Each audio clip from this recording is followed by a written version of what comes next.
نبی علیہ الصلوۃ والسلام فرمایي الماهر بالقرآن، هغه کس چې په قرآن باندې ماهر یې، حافظ د قرآن چې درته شروع یې کړي داسې روان یې سړی چې وي بلبل وي، دا زړه د سړي داسې ورسره تازه کېږي.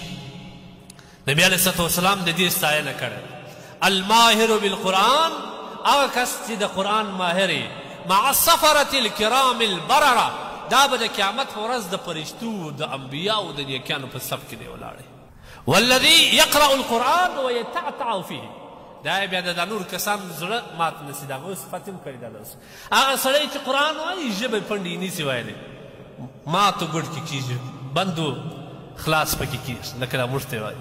ويتعتع فيه، يتعتع دې ته ویل کېږي دا ژبه باندې دا حرف سم نسي ادا کولی. قرآن وایي او کوشش کوي په قرآن کې ښکته پورته کېږي. يتعتع فيه، سم الفاظ نسي ویلی. نبی علیہ السلام وایي دې ته 2 اجر الله ورکړي، فله اجران، یې د قرآن د ویلو بل د دغه زحمت چې دی پر ځان تېروي څومره اجر دی. دا یې د عوامو دپاره د الله رسول صلی الله علیه وسلم څومره مهربان، د عوامو د زړه د تسلي دپاره یې دا و. لیکن زموږ عوام قرآن سره څومره وفا کړی، خواص مو څه وفا ورسره کړی. هغه صحابان چې خپل زړو خفګان هغه به یې د قرآن په تلاوت تېروي. نو زما او ستا د زړو خفګان په څه شي موږ یېروو؟ په سروز په غزل یې یېروو، په غیبت په بهتان یې یېروو، په فسق او په فجور یې یېروو. هلته یو بانډار جوړ کړو، یاره زړونه مو د غمه ډک دي، ته خو یو بانډار جوړ کړه ماشا. هغه دعوت هم ورته وکړي، ډوډۍ هم ښه ورکړي، د دا 1 زرې ثواب والله کله ورکړي پر دې پیسو، پر دې ډوډۍ باندې. او بیا نه چای هم راواخلي، بیا نو غیبتو ته ملا وتړي، بیا پسخند او رشخند ته ملا وتړي.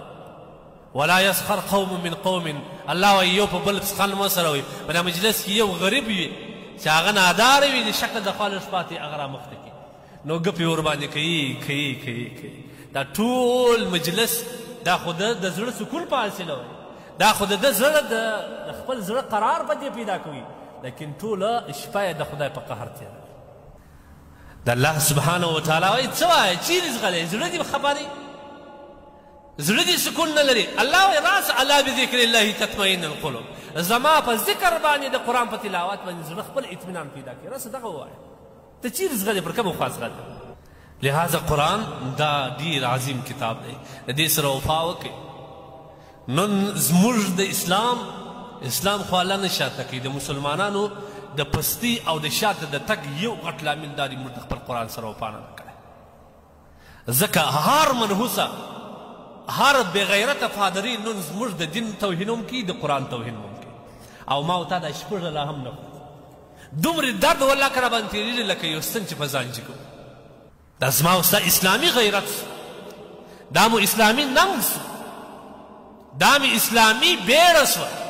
او زموږ په دې اجتناب کې دا کافران ډېر زیات فکر والا خلک دی. دا د مسلمان ورځ په ورځ ازمایي. لکه موږ چې یو شوګر والا یو بلډ پریشر لري او یا کینسر مرض لري، هغه وایي په میاشت کې به راځې د خپله وینه به راکوې، زه ستا ټیسټ کوم چې ستا شوګر مخ نه دی کشار. دا کافران هر کال نه هره میاشت زموږ ټیسټ کوي چې ولې اسلامي غیرت نور څو پاتې دي، لږ دي که ډېر. د دې په 100 کې خو 50 کله لري، په بعض کې خو 10 لري پاتې. ایماني غیرت پاتې دی که نه دی؟ بیا یو ټیسټ وکړي، ټیسټ مرسي وي نه کافي نه.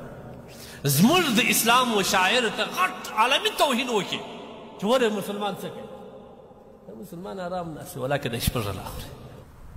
مخته به موږ څه حالت، مخته حالات به بیا څنګه تېرې شي. دا خو اوس دا حالات بیا هم یو کس د زړه څخه یو آه وباسي، دا وذلک اضعف الایمان، دغه د ایمان اخرنی ور په تورې جواب نه سي ورکولی، په ګولې جواب نه سي ورکولی. دا منحوس عام په دارولی نه سي، په زړه کې خدای ته سزا ورکړي. د سپین سرو ایمان اوس په موږ کې پاته دی. سپین سره چې بس یو شراب باندې خپله غاړه وباسي، موږ هم اوس غاړه په شراب باندې باسي.